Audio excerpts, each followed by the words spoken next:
Hey everyone, it's Todd the Cybertruck truck guy. Today I'm doing the video I've been wanting to do ever since I made a reservation for the Cybertruck. This video is going to be a little bit different than others because I sort of have to set the stage for the rest of the videos in this series.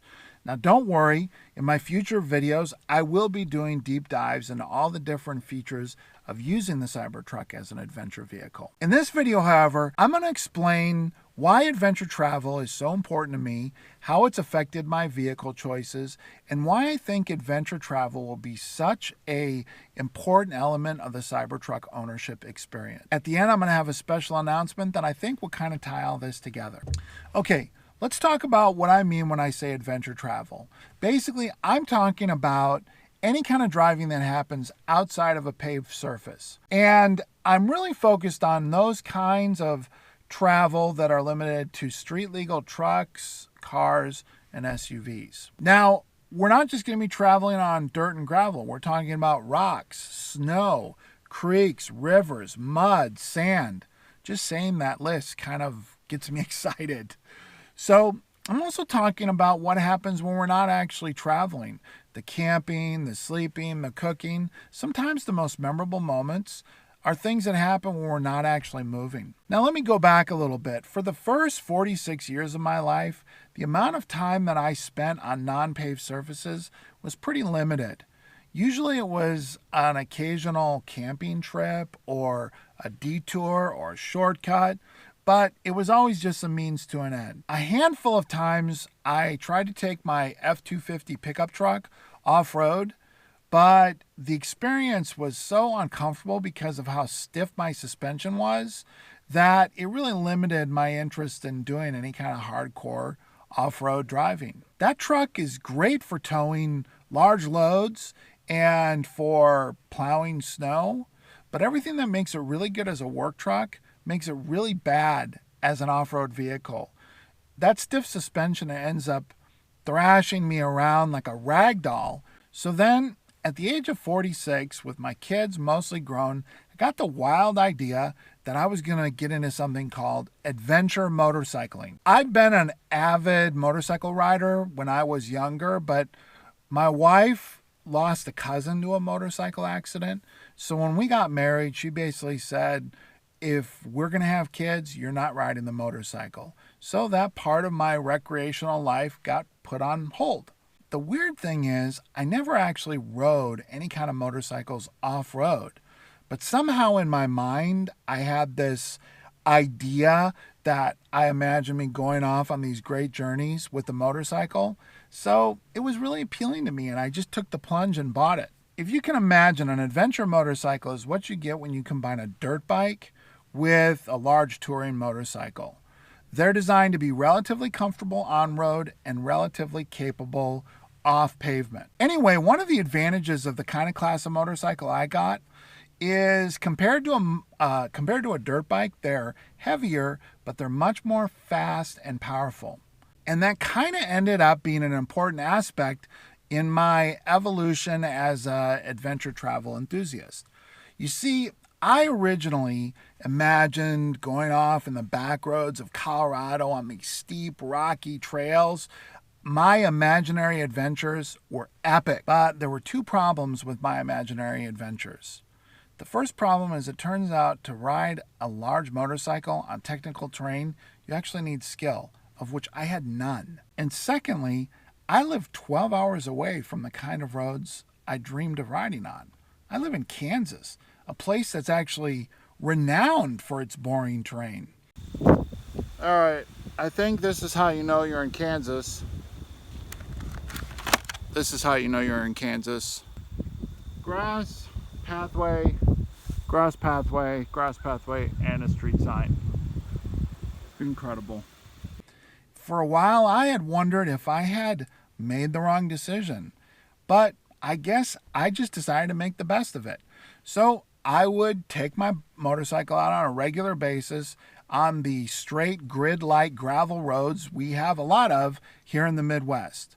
And eventually I figured out three things. First, if you look hard enough, you can find interesting places to go off-roading, even in Kansas. Secondly, a dirt or gravel road that's sort of boring at 25 miles an hour can get really exciting if you get going fast enough. And lastly, after almost 30,000 miles of off-pavement motorcycle riding, I have yet to come across one single speed trap. Now, regardless of how much fun I can have zipping around the backcountry by myself, I wanted to ride more interesting places and more technically challenging areas, but I didn't feel comfortable doing either of those by myself. I mean, while it's a blast to go bebopping around the wilderness, it's a really bad thing if you have a breakdown or a tumble out there when you're by yourself. I've spent an hour from the top of that hill to this crust. I needed to find some buddies so that if I was out riding in the wilderness and something happened to my bike or I had a tumble, I wouldn't be out there by myself. And that's when I discovered something I never expected when I signed up for my motorcycle.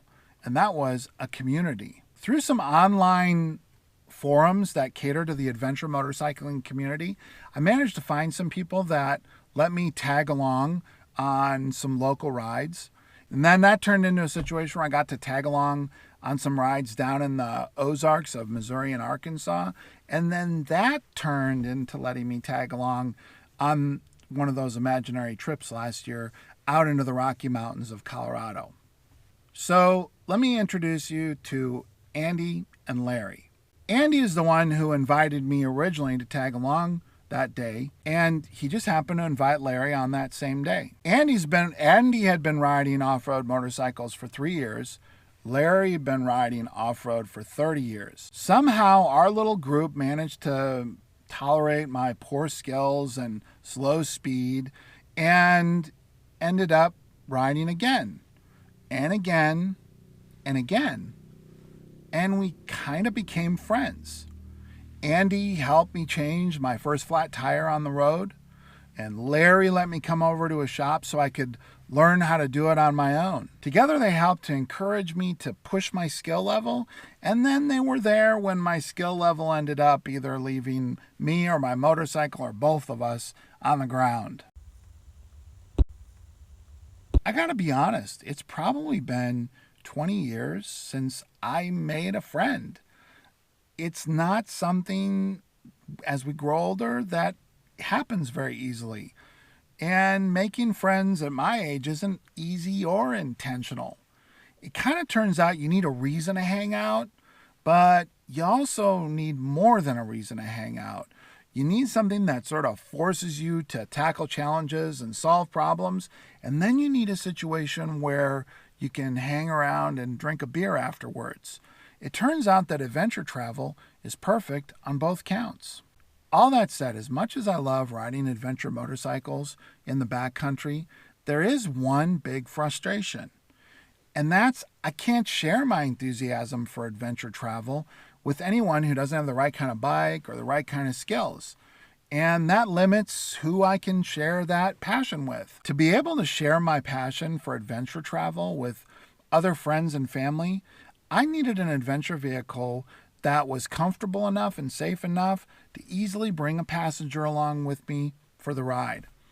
And that's what finally led me to swapping out my beefy F-250 work truck for this Toyota Tacoma that I'm filming in. In the world of off-road vehicles, the truck of choice for most adventure enthusiasts is the Toyota Tacoma. It's not only that it has a smaller size and that makes it more nimble to be off-road, but it's the legendary build quality and reliability of the Toyota Tacoma that makes it so popular in the adventure community.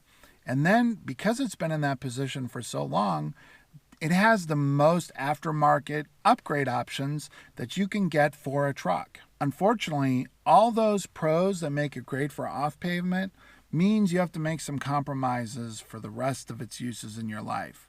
It's got a miserable payload and towing capacity. It's cramped riding up in the front seats, but it's downright suffocating if you have to ride back there.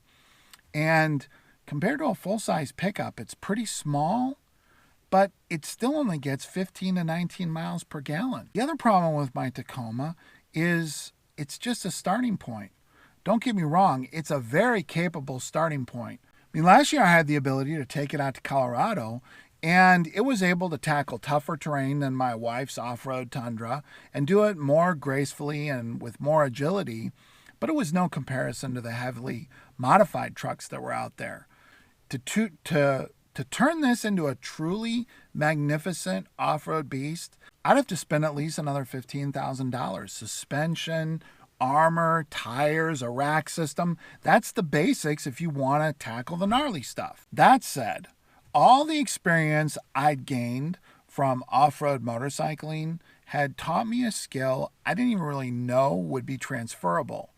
I'd learned to drive fast and safe in the backwoods. It didn't take long before my kids were wanting to swap places to get to ride over here in my Tacoma. It was like a little amusement park ride. I got to share my love of adventure riding with people who needed nothing more than the willingness to get into this seat and strap on a seatbelt. And that made it fun on a whole new level. I'd finally found a four-wheeled counterpart to my adventure motorcycle. So even though upgrading my Tacoma was going to be an expensive and a long process, I knew that's what I wanted to do. I was absolutely in love with my truck, and I was looking forward to all the cool places and exciting adventures it'd be taking me on, and then, y'all know what happened. I need to be honest, the first time I watched the Cybertruck video, I was conflicted. Partly that's because I really love my Tacoma. After taking it out to Colorado last year, I was really amped about upgrading it and turning it into a first-class adventure vehicle. Secondly, I was confused by the Cybertruck's aesthetics. I hated it and I loved it simultaneously. And thirdly, the specifications of the Cybertruck didn't really sink in right away. Part of it was the timing of the reveal at the end of November. Our company runs a big snow removal business. We had an early snowstorm, and it sort of distracted me from processing what I saw, but I couldn't really understand it. My enthusiasm for the Cybertruck kind of crept up on me through December, and then all of a sudden, in early January, something in my brain clicked, and it sent me a message like, oh shit, this is gonna be the greatest adventure vehicle ever made. But since it's disguised as a truck, disguised as a triangle, you failed to realize it. So I finally reserved one.